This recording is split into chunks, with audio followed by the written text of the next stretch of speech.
जैसा कि पितर पक्ष चल रहा है तो श्राद्ध की महिमा, भागवत गीता के 7वें अध्याय का महत्व आप सब जरूर सुने। तो श्राद्ध पक्ष में पितरों की मुक्ति के लिए पढ़ें और सुने गीता का 7वां अध्याय। भगवान शिव कहते हैं, हे पार्वती, अब मैं 7वें अध्याय का महात्म्य बतलाता हूँ, जिसे सुनकर कानों में अमृत राशि भर जाती है। पाटिलपुत्र नामक एक दुर्गम नगर है जिसका गोपुर द्वार बहुत ही ऊंचा है। उस नगर में शुंभकर्ण नामक एक ब्राह्मण रहता था। उसने वैश्य वृत्ति का आश्रय लेकर बहुत धन कमाया, किंतु न तो कभी पितरों का तर्पण किया और न देवताओं का पूजन ही। वो धनोपार्जन में तत्पर होकर राजाओं को ही भोज दिया करता था। एक समय की बात है, उस ब्राह्मण ने अपना चौथा विवाह करने के लिए पुत्रों और बंधुओं के साथ यात्रा की। मार्ग में आधी रात के समय जब वो सो रहा था, तब एक सर्प ने कहीं से आकर उसकी बाह में काट लिया। उसके काटते ही ऐसी अवस्था हो गई कि मणि मंत्र और औषधि आदि से भी उसके शरीर की रक्षा असाध्य जान पड़ी। तत्पश्चात कुछ ही क्षणों में उसके प्राण पखेरु उड़ गए और वो प्रेत बना। फिर बहुत समय के बाद वो प्रेत सर्प योनि में उत्पन्न हुआ। उसका वित्त धन की वासना में बंधा था। उसने पूर्व वृत्तांत को स्मरण करके सोचा, मैंने घर के बाहर करोड़ों की संख्या में अपना जो धन गाड़ रखा है, उससे इन पुत्रों को वंचित करके स्वयं ही उसकी रक्षा करूंगा। सांप की योनि से पीड़ित होकर पिता ने एक दिन स्वप्न में अपने पुत्रों के समक्ष आकर अपना मनोभाव बताया। तब उसके पुत्रों ने सवेरे उठकर बड़े विस्मय के साथ एक दूसरे से स्वप्न की बातें कहीं। उनमें से मंझला पुत्र कुदाल हाथ में लिए घर से निकला और जहां उसके पिता सर्प योनि धारण करके रहते थे, उस स्थान पर गया।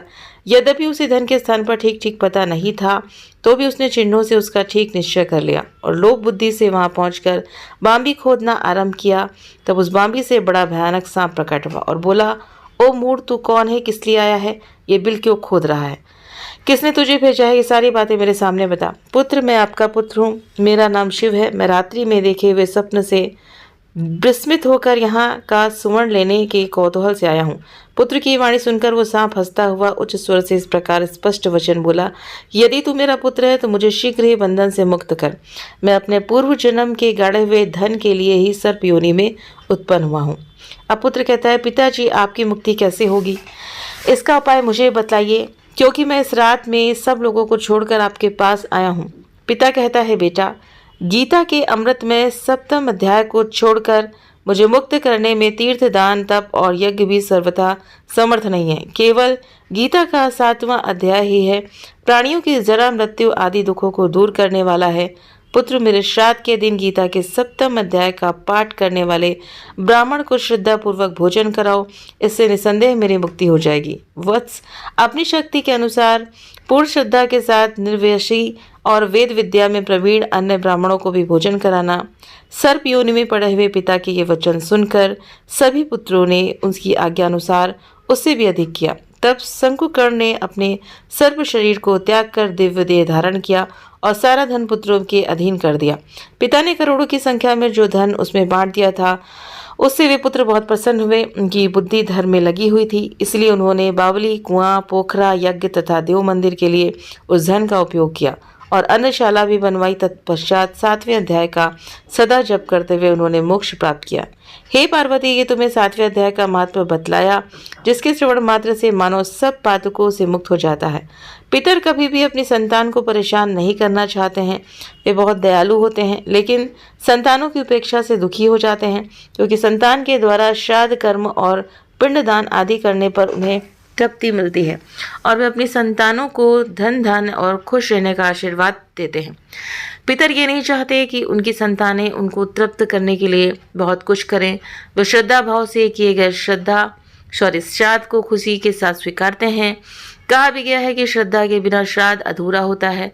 श्राद्ध पक्ष में गीता के 7वें अध्याय का पाठ किया जाता है। इस अध्याय का नाम है ज्ञान विज्ञान योग। इस अध्याय का पाठ श्राद्ध में जितना हो सके उतना करने का प्रयास करें। इससे पितरों को तृप्ति मिलेगी और पितर दोष से मुक्ति मिलेगी। 7वें अध्याय का महत्व महाभारत शुरू होने से पहले भगवान श्री कृष्ण ने अर्जुन को गीता का ज्ञान दिया था। इस गीता का 7वां अध्याय पितर मुक्ति और मोक्ष से जुड़ा है।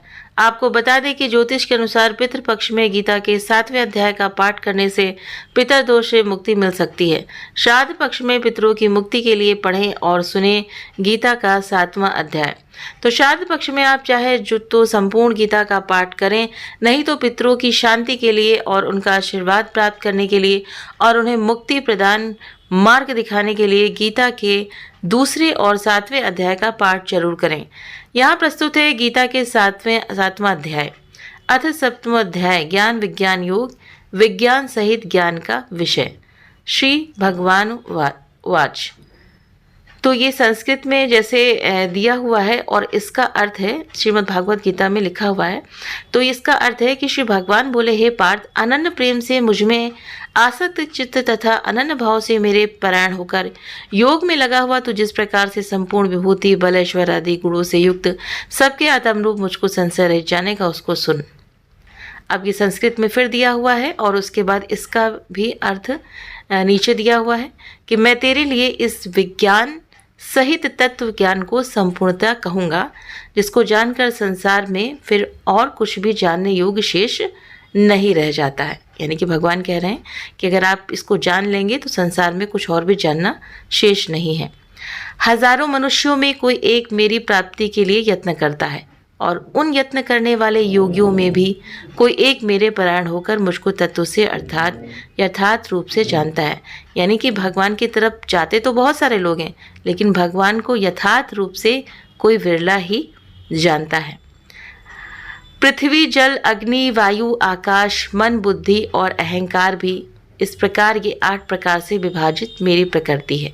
ये 8 प्रकार के भेदों वाली तो अपरा अर्थात मेरी जड़ प्रकृति है। और हे माँ बाओ, इससे दूसरी को जिससे यह संपूर्ण जगत धारण किया जाता है, मेरी जीव रूपा परा अर्थात चेतन प्रकृति जान। जैसे जल अग्नि वायु आकाश, इन 5 तत्वों से हमारा शरीर बना है, तो बताया कि ये इसको चेतन प्रकृति जान। हे अर्जुन, तू ऐसा समझ कि संपूर्ण भूत इन दोनों प्रकृतियों से ही उत्पन्न होने वाले हैं और मैं संपूर्ण जगत का प्रभाव तथा प्रलय हूँ, अर्थात संपूर्ण जगत का मूल कारण हूँ। यानी जो भी कुछ होता है संसार में वो मुझसे ही होता है, मुझसे कुछ भी अलग नहीं है। हे धनंजय, मुझसे भिन्न दूसरा कोई भी परम कारण नहीं है कि संपूर्ण जगत सूत में सूत्र के मणियों के सदृश मुझ में गुथा हुआ है। संपूर्ण पदार्थों में कारण रूप से भगवान की व्यापकता का कथन श्री भगवान वाच, यानी कि भगवान बता रहे हैं कि हे अर्जुन, मैं जल में रस हूँ, चंद्रमा और सूर्य में प्रकाश हूँ, संपूर्ण वेदों में ओंकार हूँ, आकाश में शब्द और पुरुषों में पुरुषत्व हूँ। जैसे जल में रस बताया कि अगर पानी पिएंगे तभी उसका रस आता है, प्यास बुझती है। और आकाश में शब्द हूँ, पुरुषों में पुरुषत्व हूँ। और बताया कि मैं पृथ्वी में पवित्र शब्द स्पर्श रूप रस गंध इस प्रसंग के इनके कारण रूप तन्मात्राओं का ग्रहण है। इस बात को स्पष्ट करने के लिए उनके साथ पवित्र शब्द जोड़ा गया है।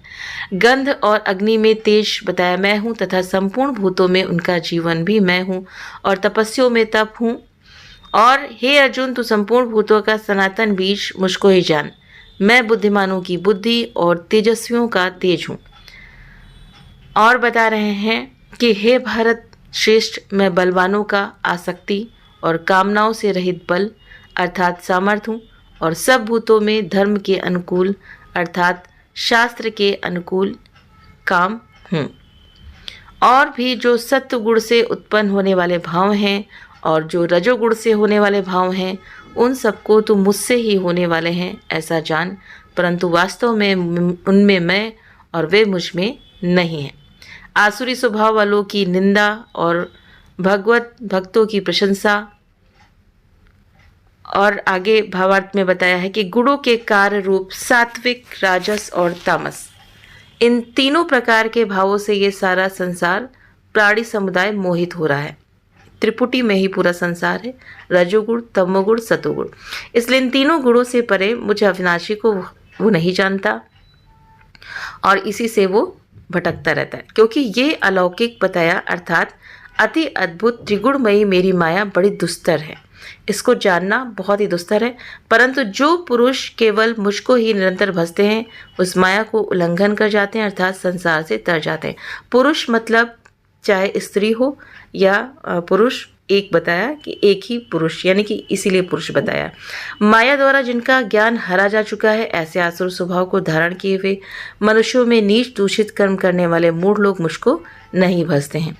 हे भरतवंशियों में श्रेष्ठ अर्जुन, उत्तम कर्म करने वाले अर्थाती संसारिक पदार्थों के लिए भजने वाला, अर्थाती आर्थ संकट निवारण के लिए भजने वाला, जिज्ञासु मेरे को यथार्थ रूप से जानने की इच्छा से भजने वाला, और ज्ञानी, ऐसे 4 प्रकार के भक्तजन मुझको भजते हैं। जैसे माँ के 4 बच्चे हैं तो माँ को सभी प्रिय होते हैं, इसी तरह भगवान को सारे भक्त प्रिय होते हैं, लेकिन ज्ञानी को बताया कि साक्षात उनका स्वरूप ही है। उनमें नित्य मुझ में एक ही भाव से स्थित अनन्य प्रेम भक्ति वाला ज्ञानी भक्त अति उत्तम है, क्योंकि मुझको तत्व से जानने वाले ज्ञानी को मैं अत्यंत प्रिय हूँ और वो ज्ञानी मुझे अत्यंत प्रिय है। ये सभी उदार हैं, परंतु ज्ञानी तो साक्षात मेरा स्वरूप ही है, ऐसा मेरा मत है, क्योंकि वो मगन मन बुद्धि वाला ज्ञानी भक्त अति उत्तम गति स्वरूप मुझ में ही अच्छी प्रकार स्थित है, क्योंकि वो जान लेता है कि भगवान के सिवा कुछ भी नहीं है। बहुत जन्मों के अंत के जन्म में तत्व ज्ञान को प्राप्त पुरुष सब कुछ वासुदेव ही है। इस प्रकार जो मुझको भजता है वो महात्मा अत्यंत दुर्लभ है।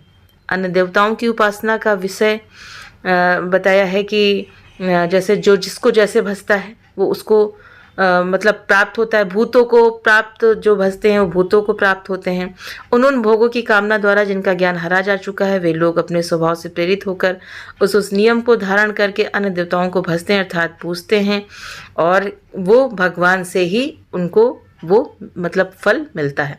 और देखिए बताया भी कि जो सकामता यानी कि जिनके अंदर कामनाएं हैं, जिस देवता के स्वरूप को श्रद्धा से पूजना चाहता है, उसकी भक्त की श्रद्धा को मैं उसी देवता के प्रति स्थिर करता हूँ, यानी कि उसके द्वारा ही उसको वो भोग देता हूँ। वो पुरुष उस श्रद्धा से युक्त होकर उस देवता का पूजन करता है और उस देवता से मेरे द्वारा ही विधान किए हुए उन इच्छित भोगों को निसंदेह प्राप्त करता है। इसमें कोई भी संदेह नहीं है।